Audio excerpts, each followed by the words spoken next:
اچھا، اب بسم اللہ کے سلسلے میں ایک انحرافی بات وہ بھی آپ کی خدمت میں آج عرض کر دی جائے. کچھ ایک چیز ہو گئی آج کل کہ یہ 786 یا 786 کے اعداد یہ بسم اللہ الرحمن الرحیم کا قائم مقام ہو سکتے ہیں. آج کل ہم ہر جگہ بسم اللہ کی جگہ ان اعداد کو لکھا دیکھتے ہیں کہ بسم اللہ کے اندر یہ 786. کیا اس کو زبان سے ادا کرنا یا اس کو لکھنا وہی ثواب دلواتا ہے کہ جو بسم اللہ الرحمن الرحیم کا ثواب ہے؟ لوگ آج کل یہ لکھنے کے بجائے بسم اللہ کو 786/110 وغیرہ لکھ دیتے ہیں. دیکھیے، پہلی بات تو یہ ہے کہ بسم اللہ میں 21 حروف ہیں اور ہر حرف کے اوپر 10 نیکیاں ملتی ہیں. یعنی اگر آپ پوری بسم اللہ کہیں لکھیں گی یا پوری بسم اللہ پڑھیں گی، یہ تو خیر لکھنے میں ہوتا ہے، لکھیں گی تو ہر دفعہ لکھنے پر 210 نیکیاں آپ کے نامہ اعمال میں لکھی جاتی ہیں. اب ہر آدمی خوش ہے کہ میں نے 786 لکھ کر سوچتا ہے کہ میں نے بہت ثواب حاصل کر لیا، قرآن کو میں نے بے ادبی سے جو ہے محفوظ کر دیا. اس بسم اللہ کا قائم مقام ہرگز بھی یہ 786 نہیں ہے، بلکہ 786 اگر آپ نے لکھا تو گویا 210 نیکیوں سے آپ محروم ہو گئے. اچھا، آپ کیوں سوچتی ہیں کہ بسم اللہ سے ہمیشہ یہ توہین ہی ہوگی؟ کہیں ہو سکتا ہے یہ پیپر کہیں گر جائے اور لوگوں کے پاؤں کے نیچے معاذ اللہ آ جائے تو کہیں یہ نہ ہو جائے. یہ احتیاط آپ کتنی دفعہ، کیا آپ اللہ کا نام کبھی اور کبھی بھی نہیں لکھتی؟ کتنی دفعہ ایسا ہوتا ہے جو آپ لکھتی ہیں اس کے اندر کتنی دفعہ بہت سے افراد کے نام آتے ہیں، نور اللہ اور انوار اللہ اور پتہ نہیں کون، اس میں بھی اللہ کا نام آ رہا ہوتا ہے. تو جگہ جگہ اللہ کا نام تو ویسے ہی استعمال ہو رہا ہوتا ہے. مثلا اگر کسی شخص کا نام انور ہو، انور کے جناب 275 حروف ہیں، آپ ان سے کہیں میاں 275 ادھر آئیے گا ذرا، اسے کیسا برا لگے گا. خود لفظ مولانا جو ہے اس 128 حروف ہے. مثلا آپ ان سے کہیں کہ 128 صاحب آپ سے نکاح پڑھوانا ہے، دیکھیے وہ کتنا ناراض ہوں گے. تو پھر خدا کے مقدس نام کے ساتھ یہ سلوک کیوں کیا جا رہا ہے؟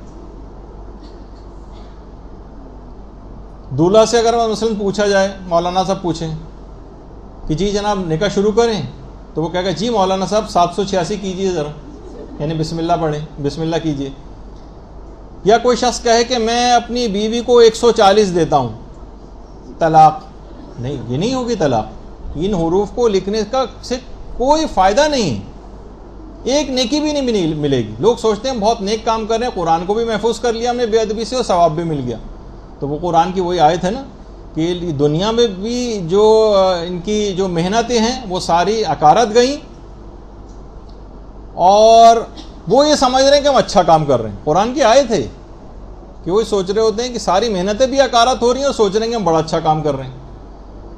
تو لوگ اسی طرح سے شارٹ کٹ لگا کر پیغمبر اسلام کے نام کے ساتھ، ہمارے خدا کا شکر ہے کہ مکتب اہل بیت کے اندر ایسا نہیں، کبھی بھی پیغمبر اسلام کا نام آتا ہے تو پورا اللہم صلی علی محمد وآل محمد یا صلی اللہ علیہ وآلہ وسلم پڑھا جاتا ہے. اللہم صلی علی محمد وآل محمد.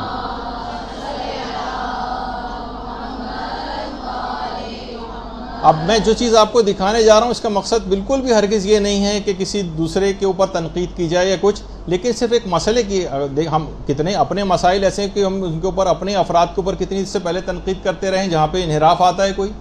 تو اگر کسی جگہ مسلمانوں میں بھی چیز پائی جا رہی ہے تو ان کو مکمل درود یا صلی اللہ علیہ وآلہ وسلم، اس کو شارٹ فارم نہیں بنانا چاہیے جیسے ہم نے بسم اللہ کو بنا دیا.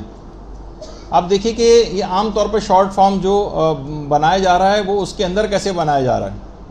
عن شفاعة النبي الأعظم صلى الله عليه وآله. النبي صلى الله عليه وآله صلى الله عليه وسلم وسلم وسلم وسلم وسلم وسلم ويقول صلى الله عليه وسلم صلى الله عليه وسلم صلى الله عليه وسلم صلى الله عليه وسلم والنبي صلى الله عليه وسلم والنبي صلى الله عليه وسلم صلى الله عليه وسلم صلى الله عليه وسلم للنبي اتهام اللعب أصحاب النبي صلى الله عليه وسلم النبي صلى الله عليه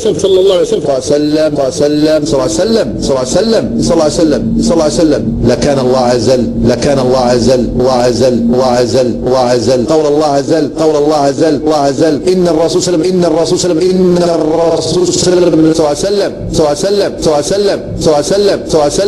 وسلم.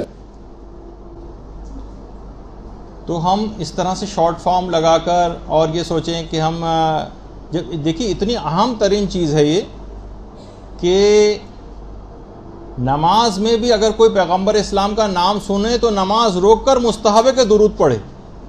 اللہم صلی علی محمد و علی محمد.